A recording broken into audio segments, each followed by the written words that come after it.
All right, let's get right into it. Today, we're diving into a topic that's creating a huge divide in workplaces all over the Western world, the claim of anti-white racism. It is super complex, really polarizing, and it's right at the heart of a pretty fierce debate. So it all boils down to this one big question, right?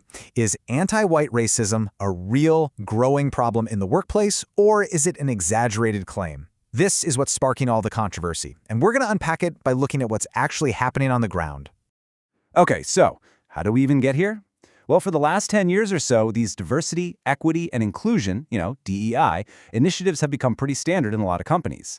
But as these programs have gotten bigger, so has the debate over what they actually do, pushing this very divisive question right into the spotlight. And what's really fascinating is that you see this polarization playing out on a national scale, leading to two completely different ways of handling it. To really get a handle on this divide, we're going to look at two key examples, the United States and Australia. And as you'll see, their responses could not be more different. First up, let's head over to the US, where a huge policy shift has basically reframed the entire debate. The main argument coming from the government now is that DEI initiatives have, in practice, actually become tools for systemic anti-white racism. And look, this wasn't just talk. We're talking about real, concrete actions. In early 2025, federal agencies were told to completely shut down their DEI programs. Then, by December, the head of the Equal Employment Opportunity Commission, that's the EEOC, was publicly encouraging white men to come forward with discrimination complaints.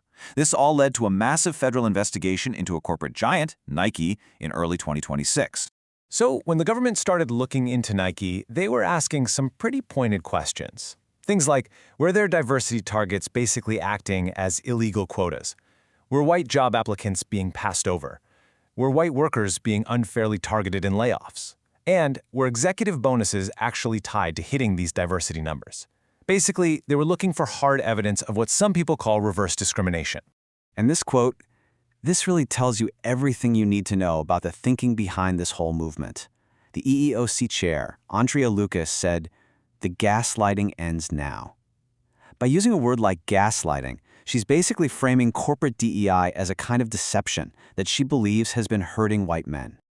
Okay, now let's flip the script entirely.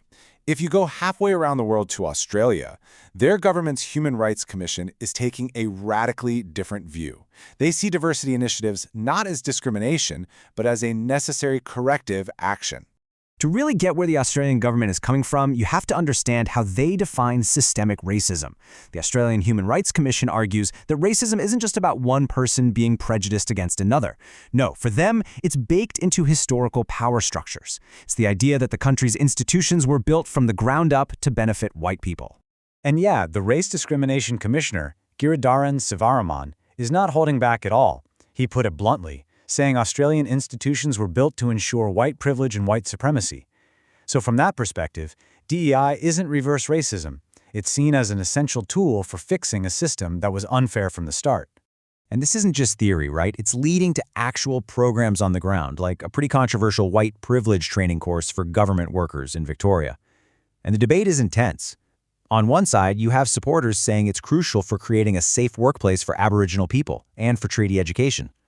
On the other side, critics are calling it an attempt to divide the community by race, a woke agenda that's discriminatory in itself. So you've got these two totally opposite ways of thinking. But what happens when this clash ends up in a courtroom? Well, a case back in the US shows that this debate can have massive, real-world consequences. Let's rewind to April 2018. You probably remember this story. It was everywhere. 2 black men were arrested in a Philadelphia Starbucks, and the video went viral, causing this huge national outrage.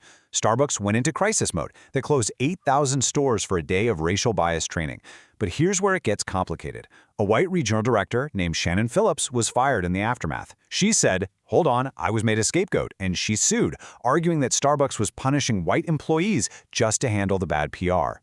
And the verdict? Well, a federal jury actually agreed with her. They decided her race was a key factor in her being fired and awarded her, get this, $28.3 million. That verdict sent absolute shockwaves through the corporate world, showing just how high the legal and financial stakes have become. Okay, so with all this political noise and social debate swirling around, it's easy to lose track. Let's just pause for a second and ask, what does the law actually say about all this? To ground ourselves, let's look back at the Australian legal framework. You know, for all the complex talk about systemic issues and historical context, the letter of the law in Australia is actually pretty straightforward. The Racial Discrimination Act of 1975 says it protects every single person from being treated worse because of their race. Legally speaking, that protection is universal. And that really leaves us with the million-dollar question, doesn't it? It's what every company and every organization is wrestling with right now. When you're trying to achieve equity, how exactly do you define what's fair? And maybe more importantly, who is that definition of fairness for? As we've seen, there are no easy answers.